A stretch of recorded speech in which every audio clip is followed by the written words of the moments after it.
All right, well, I am thrilled to introduce our speakers for today. First up, we have Kristen Peters, who joined Restaurant 365 as a solutions engineer in late 2023, bringing with her over 15 years of experience as an accountant for multiple restaurant groups. She first used Restaurant 365 at one concept and later led the implementation at her last role, an experience that transformed her day-to-day work.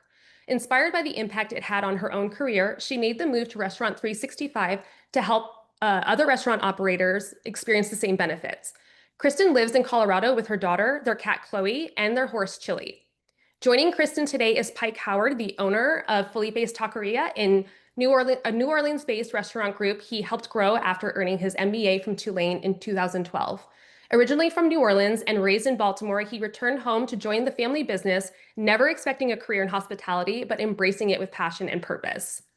Pike is committed to building a people-first restaurant culture with benefits like profit sharing, employee ownership, paid time off, 401k, and healthcare. He also advocates for stronger industry infrastructure and sustainable growth. He serves on the board of the G&O chapter of the Louisiana Restaurant Association and is a member of the Business Council of New Orleans.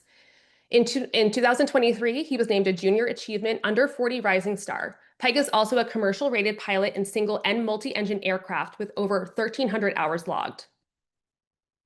So today we're going to talk through some of the most common challenges that come with running multiple restaurant locations. Things like managing different systems, keeping processes consistent, and staying on top of everything day to day. We'll also look at how standardizing a few key areas can help make things run a little smoother across the board. Then we'll hear from Pike in a fireside chat, and we'll wrap up with a live Q&A. So stick around and feel free to drop your questions as we go. But before we get started, we have a poll for you. So let me go and get that up for you. So we are curious, how many services are in your tech stack right now? So go ahead and get your answers in. All right, starting to see some answers roll in, so we'll leave this up for just a little bit.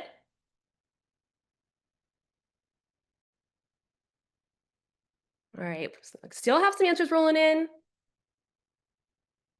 All right, we'll go ahead and end it there. Share the results. So all over the board here. Very interesting. All right, let's go ahead and get started. Kristen, I'll go ahead and pass it off to you. Great, thank you. Nice to chat with everyone today. What we're going to be talking about is the multi-unit challenge, right? Multiple restaurant location concepts with multiple systems. And here are some of the main issues that we see when we're talking to people who have that situation. And from the poll, it looked like most of you are dealing with quite a few different systems in your tech stack. So common examples, here's kind of the story that we hear all the time at R365.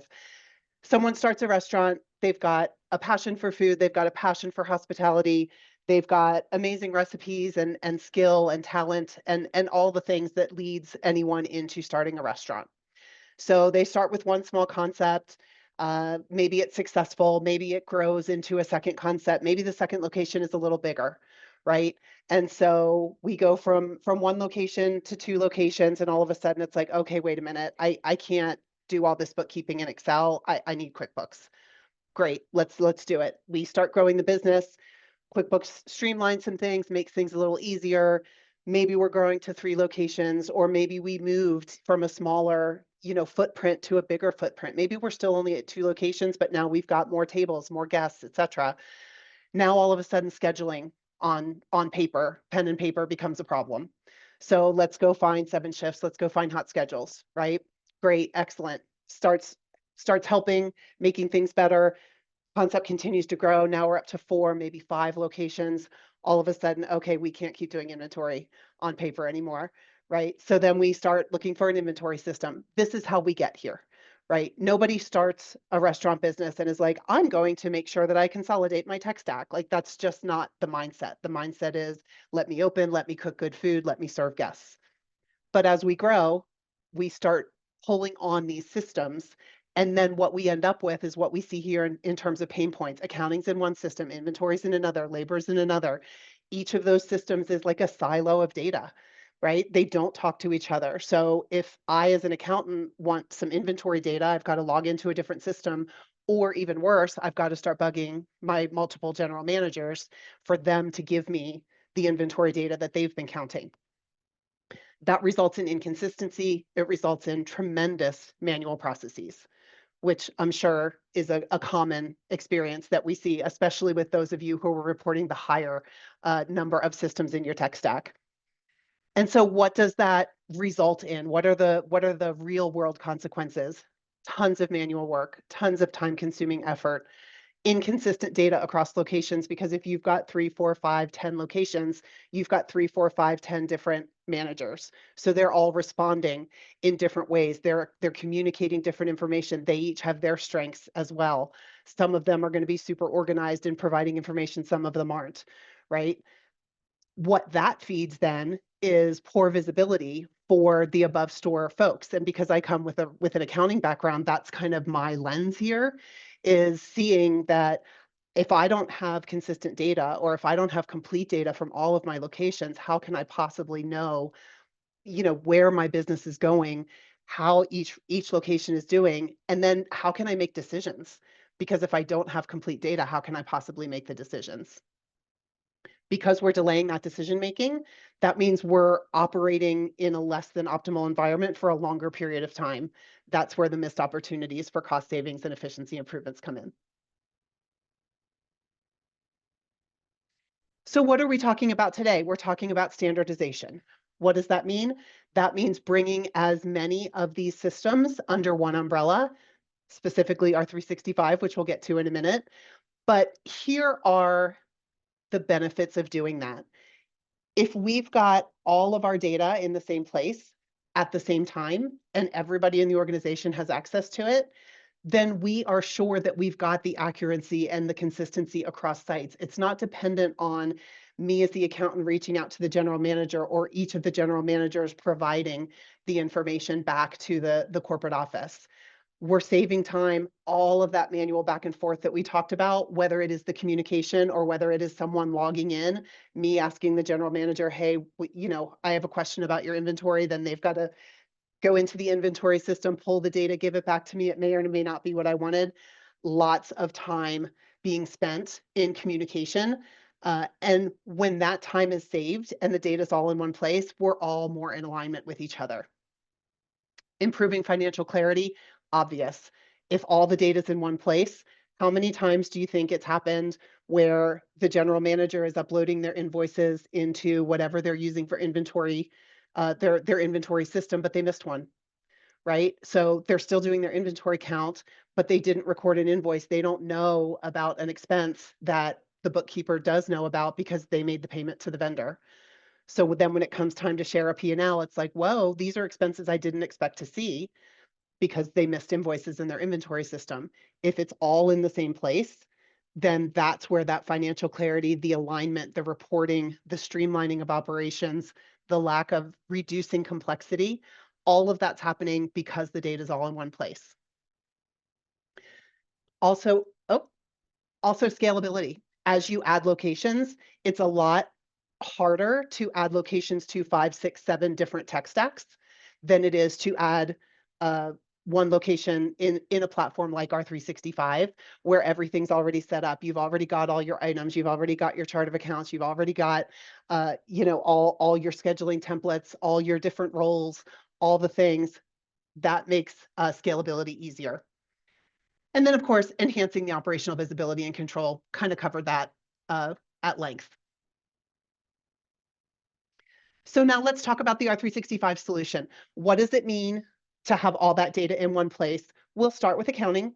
And basically what we're going to do here is just have a few slides that illustrate what you are getting in the R365 platform and how it is aligning both your accounting system and your operations, and kind of breaking down that wall that's between your corporate office and your general managers.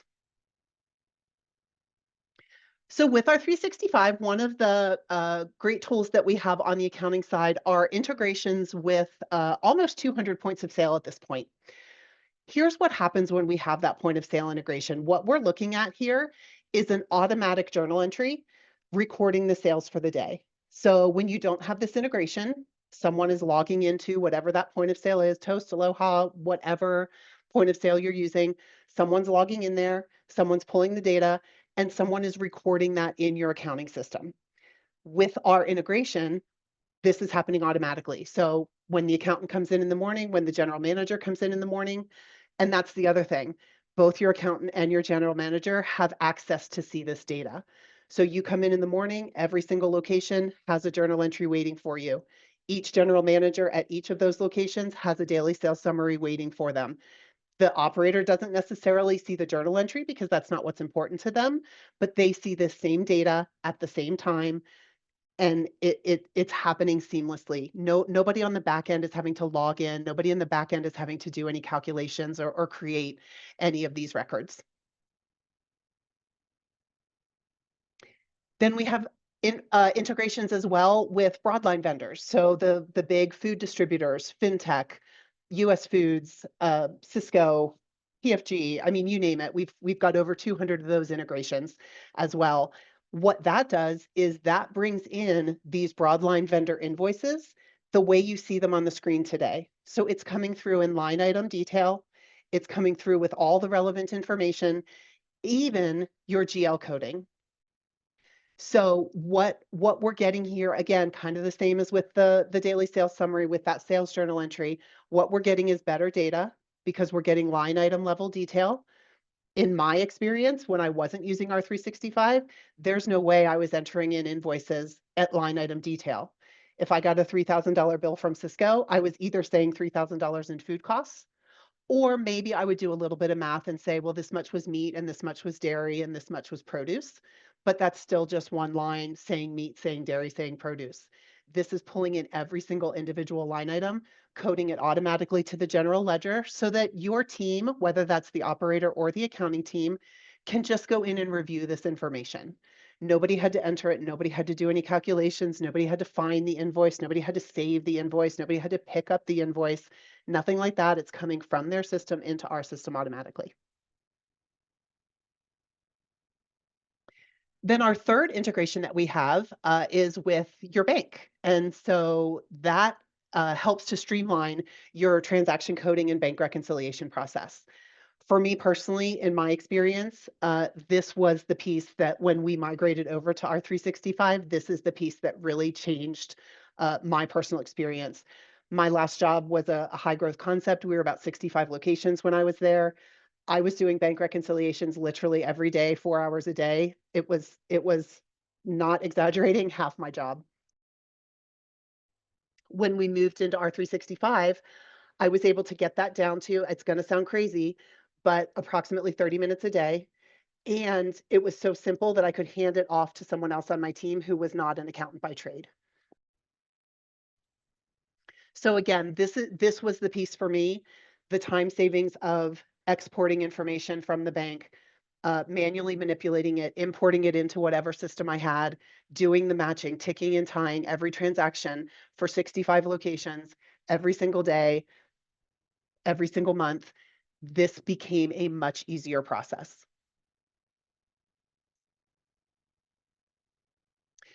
So then the next step, that was all accounting. The next step is inventory. So again, we're talking about kind of how do we replace all these different parts of our tech stack. So looking at inventory, what we're suggesting with our 365 is counting inventory in a mobile app. So we have the Restaurant 365 Red app. It can be downloaded on a phone or tablet. If you want folks to do it on their own personal phone, great. If that's not something that you like, then a tablet at the restaurant that someone can log into.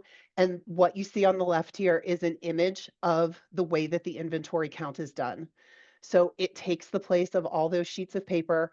It takes the place of the manual keying. Once you write down everything from those sheets of paper, then manually keying it into some inventory system. It's all being done on the app. Everything that you enter is automatically saved, not only on the inventory count, but then what you see on the right-hand side of the screen is a portion of the automatic journal entry that's created as well. So once the count is done, the journal entry is adjusting the inventory, adjusting the food costs based on the inventory count. Another advantage of doing the count in the mobile app, up at the top, you'll see that red alert.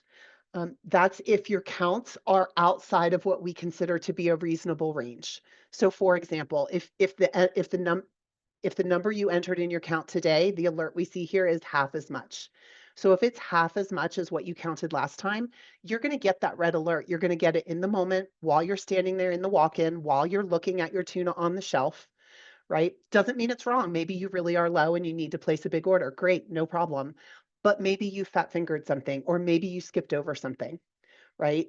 Maybe instead of 16 pounds, it was supposed to be 16 cases and you entered it on the wrong line. And so you automatically got that alert. It caught your eye right away.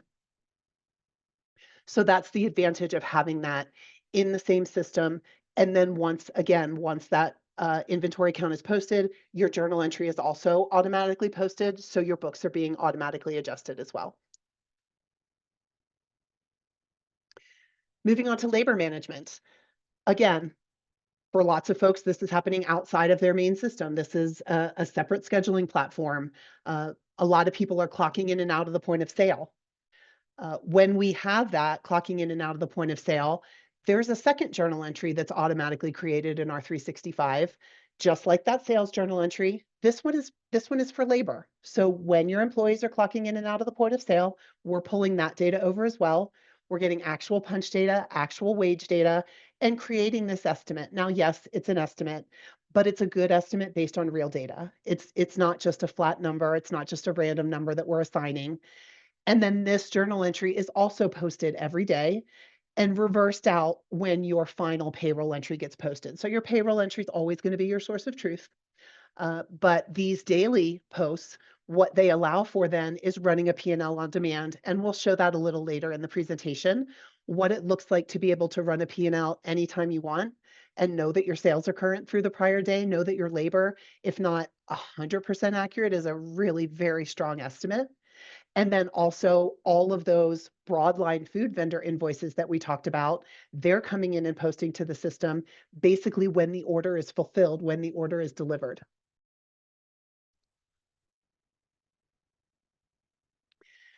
Now, another piece with labor tracking is our forecasting and scheduling package. So what you see on the left is an example. This is just one day. Of course, it would be, for the week or the month or whatever period you're looking at. But this is an example of what our forecasting tool looks like. We will start by projecting your sales for you. Then you have the option to come in and adjust it up or down by dollars or percent based on what you know about what's happening at your business. If you look down at the bottom there of that Monday, May 19th, you'll see the Smith at the bottom and then the little kind of party icon. That's telling us that there was an event. We have an event that day. Oh, sorry, there we go. We have an event that day. And so as a result, we want to bump our sales up a little bit. That's what the adjustment's doing. So our projection in this example was about 4,600 for the day. The team came in and said, hey, you know what? We've got an event. Let's bump it up by $2,000. Now we are showing that final forecast of 6,600. Compare it to last week, compare it to last year, do a quick gut check. And then we're also forecasting out your optimal labor hours based on your sales and based on the labor matrix that you provide to us during implementation. Now we shift over to the right-hand side of the screen. This is what the scheduling tool looks like. So you'll see the same sales, you'll see the same hours forecasted. And as we go down a little bit, you'll see that each role has its own highlight, its own color. You'll see the employee listed with all the different roles that Michaela there is trained to perform. Obviously, she's been assigned a host shift for that day. She can do the host, the bartender, the front of house. So we could not assign her a kitchen shift, right? Now, the advantage, if we go on to the next slide, the advantage of having all of this data in one place, in this one standardized package of R365, is the reporting that you can get out of it. So on this next slide are just a couple sample reports, but what we're able to do is compare our actual versus our scheduled because it's all in the same system. Your schedule's in R365, your actual data is coming in from the point of sale. So we're able to run these different reports. There's probably 50 labor reports in our platform. This is just a quick snapshot of 2 of them. On the one on the left, you can see there's a section that talks about hours. Then on the right, there's a section that that translates it into dollars so that you're able to see for each of your locations, for each of your roles, how did we do compared to scheduled? The report down on the bottom on the right here, this is more of even more of a summary view than that. It's not breaking it down by role, it's just breaking it down by location. What were my sales? What was my labor? What was my percentage? And what was my goal percentage? And how far off of that am I for the day? Now, as promised, here's the P&L on demand, right? This is one version of our P&L that's kind of standard in our platform. We've got this one is the location side by side. So because we're talking to the group of you, we're talking specifically about multi-location concepts, this is a report that's super helpful. You can run this anytime and know that, as I mentioned earlier, your sales are current through the prior day because of that point of sale integration. Your labor estimate is current through the prior day also because of the point of sale integration. Your cost of goods are going to include any order that has already arrived at the restaurant from your broadline vendors, right? Of course, that's not everyone. We understand that, but that's the bulk of your dollars anyway. Even if it's not the bulk of like the count of your invoices that are coming from Cisco, US Foods, FinTech, and so forth, it is the bulk of the dollars that you're probably spending. That is all coming into the system without anyone having to do any data entry. You can just go into review mode, whether that's your general manager reviewing the invoices or your accounting team or both. Then another piece, we've kind of just been talking accounting, operations, labor, scheduling, inventory. Training is another piece. We recently at R365 acquired a company called ExpandShare. We acquired them about a year ago, about this time last year. They're an LMS, so they had their own whole platform, their own whole business, and they built their LMS specifically for the restaurant space, which is why they're such a great fit with us. Now, since we've acquired them, obviously this is something that we're trying to incorporate as well to further reduce your tech stack. This is just a quick snapshot. You can see on the left-hand side all the different things that are included. That home screen, that is not what we're highlighted on right now. It's kind of like a social media feed on ExpandShare. So it's a great way to communicate with your team. What we are looking at is an example of a training course. We call them learning tracks in ExpandShare. This is an example of a very short orientation course that maybe everyone who joins your organization would have because there's a welcome video, there's the handbook, and then there's a harassment video. You can see at any time anyone's progress in any of the training courses that are assigned to them, and you can assign them by role. So for example, this orientation training would go to everyone in the organization when they join, but then you would move into more role specific training. Your servers would have some courses, your bartenders would have some courses, your hosts would have some courses, your kitchen staff would have some courses, your managers would have some courses. And then there's also checklists included in ExpandShare to help with operational, your opening checklist, your shift change, your, deep clean once a month. All of those kinds of things are also housed in ExpandShare as well.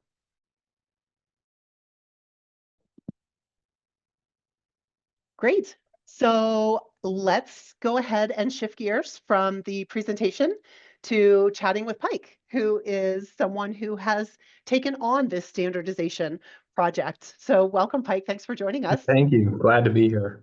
I Appreciate the think, time today. yeah, thank you. I think we should preface the discussion with just saying, the restaurant industry, I feel like in a sense has always been kind of like, oh, there's unexplained things happening, like we just got to let it go. Or, then we kind of pivoted to like, oh, we've got to bring in all this technology to sort of help us not only on the human capital side, but just generally tighten things up. And I think so we all kind of rushed in and we would slap in whatever piece of technology we thought could help. And now we're here at the second layer of the onion, I think, which is okay, let's be a little more discerning and let's try to dial this in a little bit here. I love that. I love that. Well, let's get started. Can you describe for everyone today what your tech stack looked like before you joined R365? Like how were you managing accounting, inventory, labor, training, some of these topics we were talking about today? Yeah. So we had Compete, which is prelude to R365, which was great.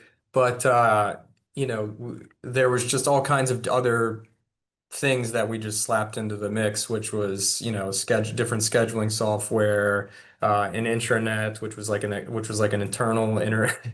internal sort of thing we built to deal with the team members and different salaried leadership. And I think the biggest example that I can give is on the third party delivery space, not exactly one of the topics we touched, but we had at one point, I think, 4 or 5 different delivery partners. And then there was also a platform in between the delivery partners and the point of sale that helped integrate, like basically pull it all together and integrate it into the point of sale. And then Yep. there was like another company that like scraped the data and got it into the point of sale. And so uh that was like that I wanted that was like a 4 or 5 years ago now, but still that was kind of the best example of where we were and where we are. I mean, we drew a line in the sand about 2 years ago and said this has just gotten completely out of hand and we need to dial it in. Yep. Yep. Absolutely. That's my experience as well. And so thank you for all that. But before you moved into R365, before doing your standardizing, what were some of those biggest kind of day-to-day challenges that having that different tech stack presented across the organization, whether that's, for you in an ownership role, general manager, whoever's having issues? Yeah, totally. Well, one thing I would add to kind of what I just said too is like in this process of being more discerning about who you partner with, our experience on with Compete kind of read directly into R365, and I think a really important element of this tech stack reduction and or kind of trying to really dial things in is you really have to find good partners and you have to stick with them. I think that a lot of people like, there's the new shiny toy or whatever, and we forget sometimes about just the value of the partnership and the company or the individual or the account manager that kind of has been there for you when you needed it most.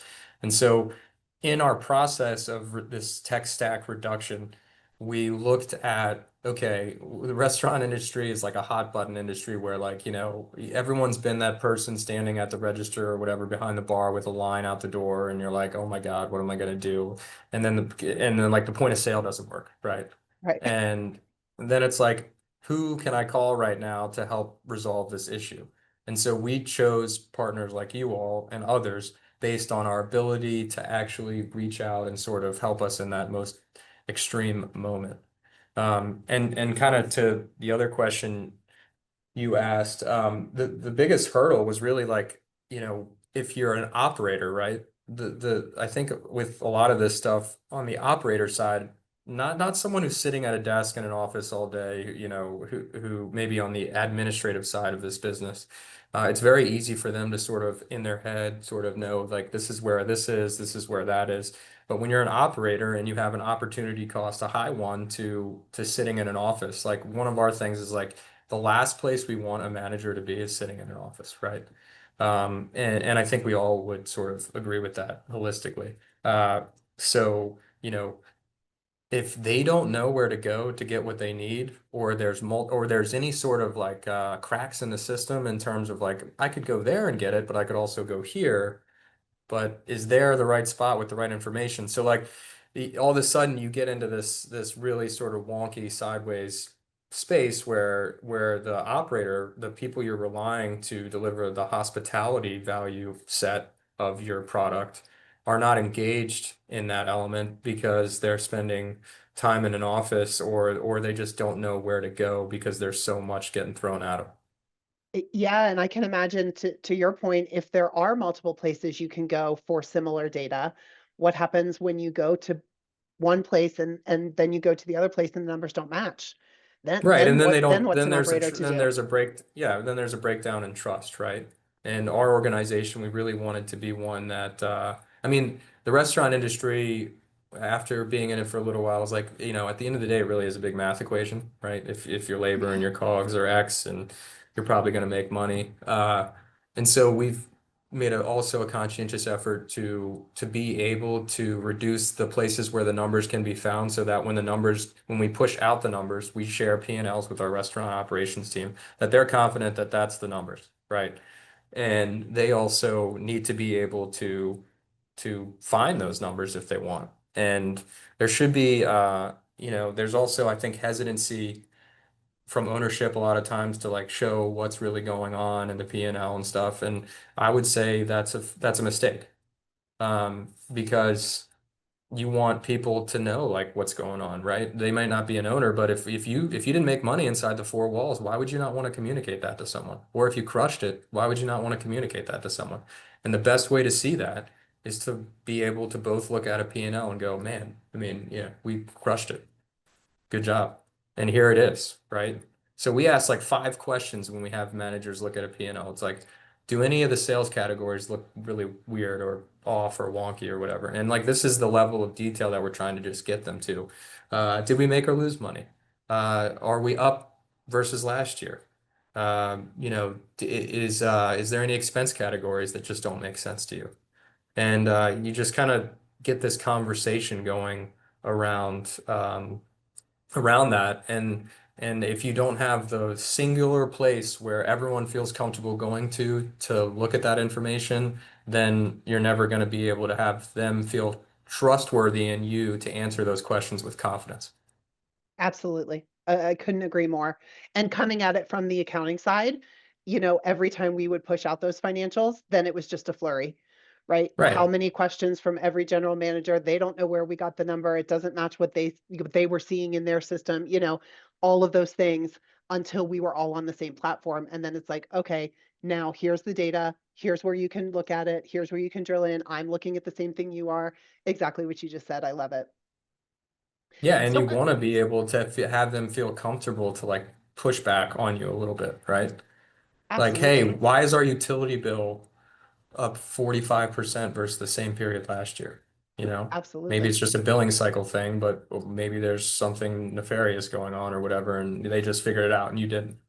Absolutely. And maybe as the accountant, I made a mistake. Maybe I put two restaurants invoices in one location. I mean, we're all human. We do that. So it's great to have that visibility. So my next question for you is that everything we talked about, financials, inventory, labor, all these things. My question is, what was the biggest kind of unexpected benefit that you got from standardizing your operation? Like you came in wanting the numbers all in one place. You came in wanting some streamlined, procedures and so forth. What happened that you were like, whoa, I didn't even think about that? Yeah, good question. And I think the biggest one was that there was an increase in engagement from the operators, right? And that was, unexpected, I think. Yeah, you do that in the vein of trying to get them more engaged, but like you don't necessarily like we don't necessarily know how people are going to react till they do, right? And then so when you see this increased level of buy-in and engagement from the operators, all of a sudden you're like, wow, this is they care. Um, and you never really know the magnitude of that till you get into it. And so, I was surprised by how much they felt comfortable sort of with having a debate with me about the different things that were going on in the restaurants from a numbers standpoint, from a technical standpoint, and that's like pure gold if you're an owner operator or managing multiple units. You just want to see this level of engagement, and the best way to do that is to make it simplified, basically. I mean, there is no substitute for making, at the most basic level, what we're talking about here with this sort of reduction text is like, I want to make it easier. That's what you're trying to do, right? And you're trying to say there's an opportunity cost for you when it's not easy. And that's you not adding value on the hospitality side. Like the product side is one thing, but really from a leadership salary manager standpoint, their big opportunity cost is their ability to bring hospitality and culture into the restaurant. And so the best way for us to do that is to simplify all the other noise, right? Like a salaried manager should not be burdened by feeling like they've got all this administrative overhead stuff that they've got to do every day. Like that is a recipe for disaster. And Pun intended. yeah, and it's not their skill set. That's not why you hired them. You No, it's didn't hire not. them No, to be it's an not. admin. Yeah. It's not. And we got to the point for a while where we just kept adding and adding and adding and adding and adding, right? Like and and not just technology, but the burden, administrative burden. I feel like kept building for a while, and then it was like, whoa, this is complete, and we kept like pushing things down, thinking the technology would sort of solve it, but it actually just made it more complicated. And so we did a total about face and said, where are the partners we like, and how can we double down on what they offer? I love it. So then my last question, as we're kind of wrapping up here a little bit, my last question is kind of now that you've started this process and you're well into it, uh, it's kind of a two-part question. Number one is what's next, right? And then the kind of follow-up is what things are you now able to look forward to tackling that before when you had all these different systems that you just didn't have the time to focus on them, Yeah. So I think what's next is actually expand share. We're working on that right now. right? So for those of you who haven't looked at, some kind of LMS, I think that expand share kind of is kind of the next sort of easy spot to go there because it's really like very mobile friendly, and it kind of follows along with doing inventory on their phones, and a team member being able to really kind of get in there and be able to track and hold accountable their progress on expand share, and sort of be in this sort of dynamic video based learning module. um, and I kind of like that it's I mean, look, where do how much do I get paid? Where do I get paid? How do I get paid more? Where do I fit in? What do I need to learn? Where is my ability for growth? And so like it expands share kind of, and if you have the payroll side, it's kind of all in this one spot, and you've got a sort of sight picture into kind of what's ahead of the team member, right? So this industry is tons of people short term, like they're thinking 3 days in advance maybe, but if we can get them thinking like 2 weeks out, man, Yeah. that's a win. And so they're like, I want to be a lead bartender. Okay, well, how do I get there? And so it's like you make this whole transparent sort of situation where they can really figure out their own path. And it's okay, I think, to shift a little bit of onus onto the individual to let them have the opportunity to sort of dictate their own learning pace, and Expandshare does that. So we're excited right now about fully building that out.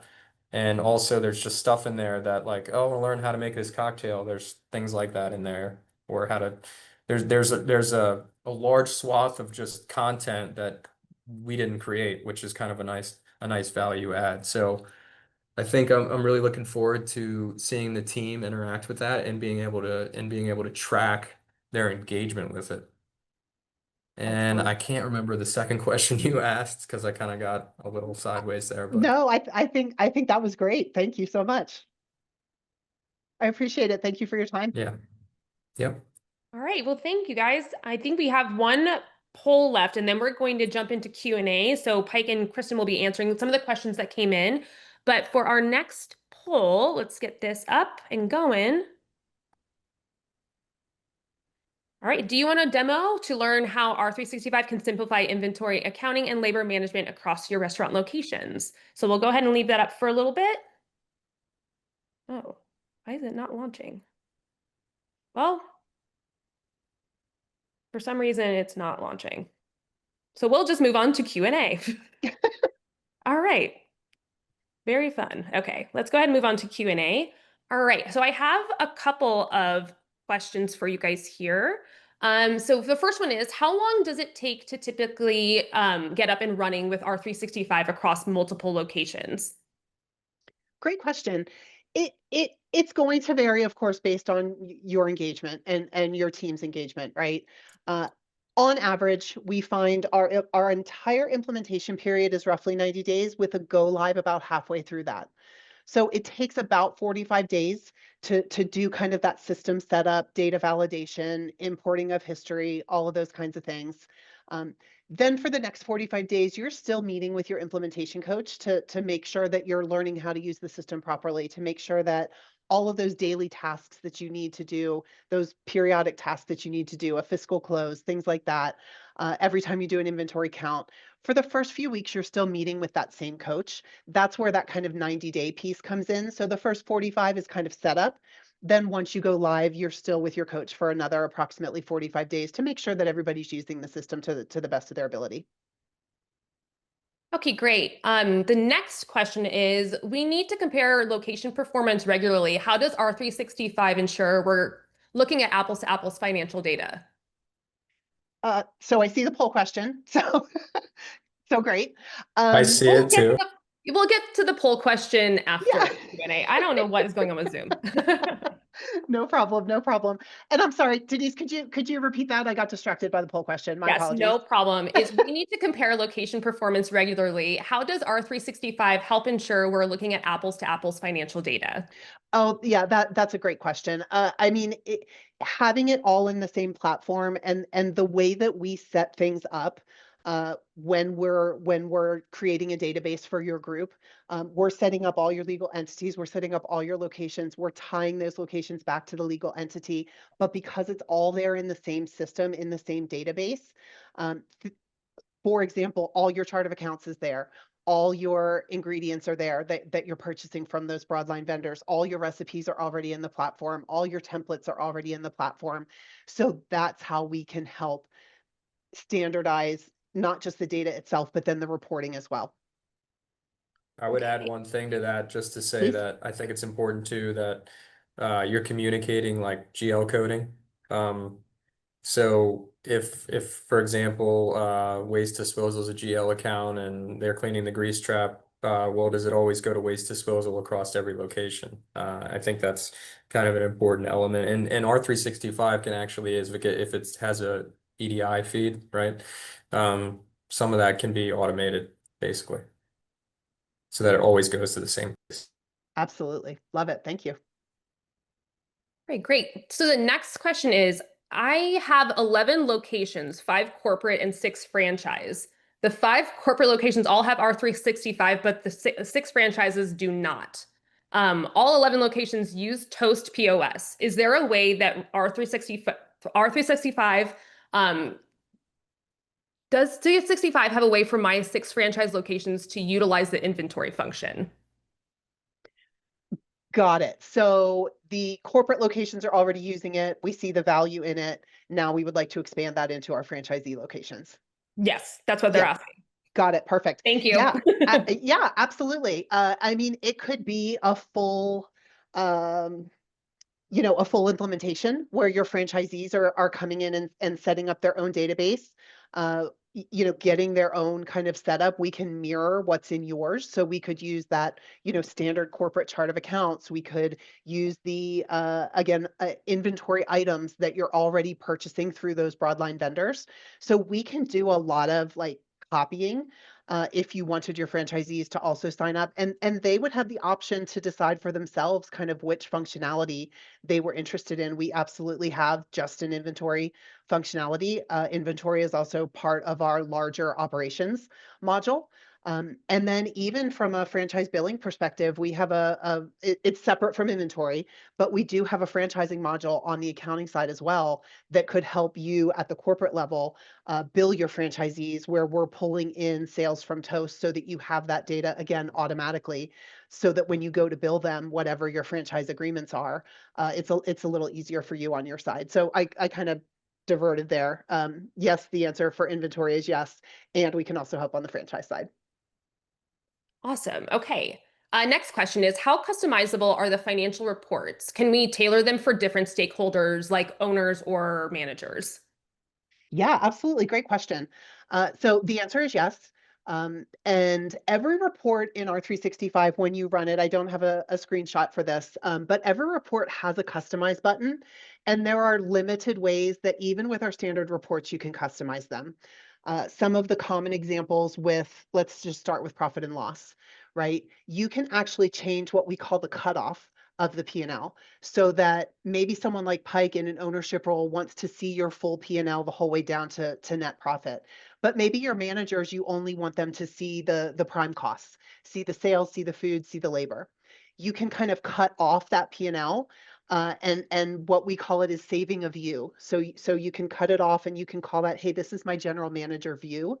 And then you would send the general manager their particular view of their particular location, but then you would send Pike or your ownership team a larger, maybe that side-by-side comparison so that they could see all the different aspects. And once you're in there and you get the report set up the way you like them, all of these can be set up on subscriptions as well.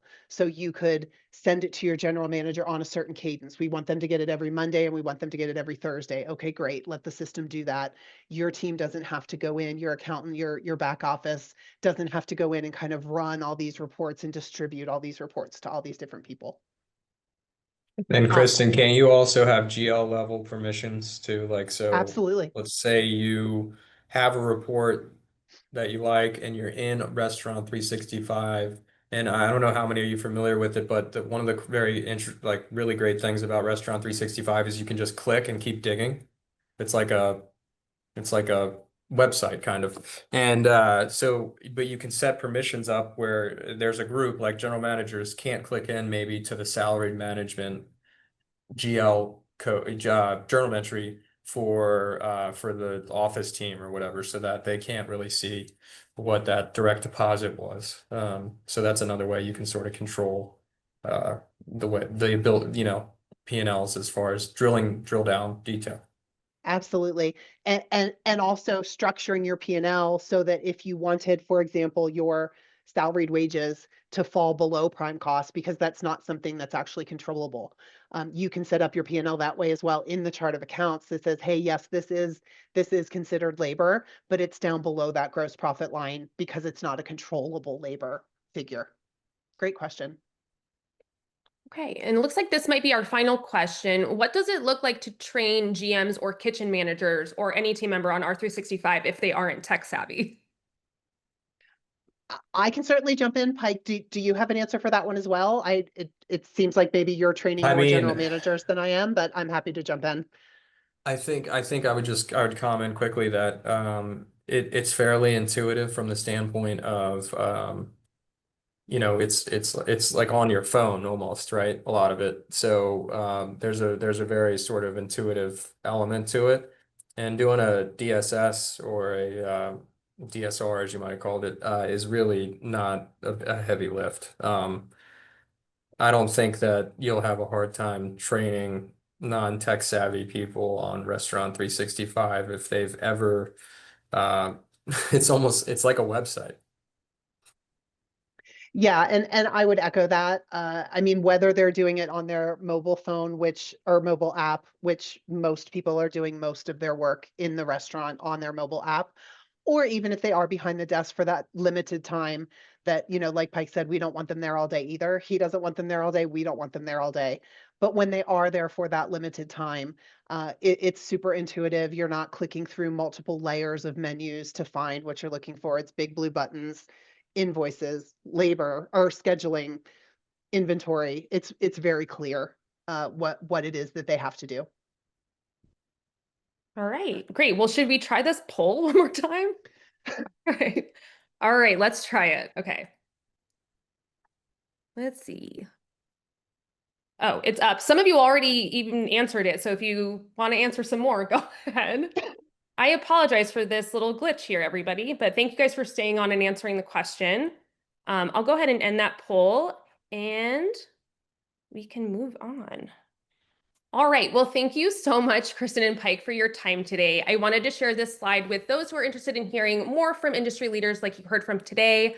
We'd love to see you at our restaurant transformation tour this year. Our next stop is in Dallas next week, where we'll be hosting a one-day event filled with sessions tailored to different roles in the restaurant industry. It's a really great opportunity to connect with your fellow professionals and to learn from each other. If you can't make it to Dallas, don't worry. We'll be in San Diego and New York later this year. You can scan that QR code on the screen for more details, and we hope to see you there.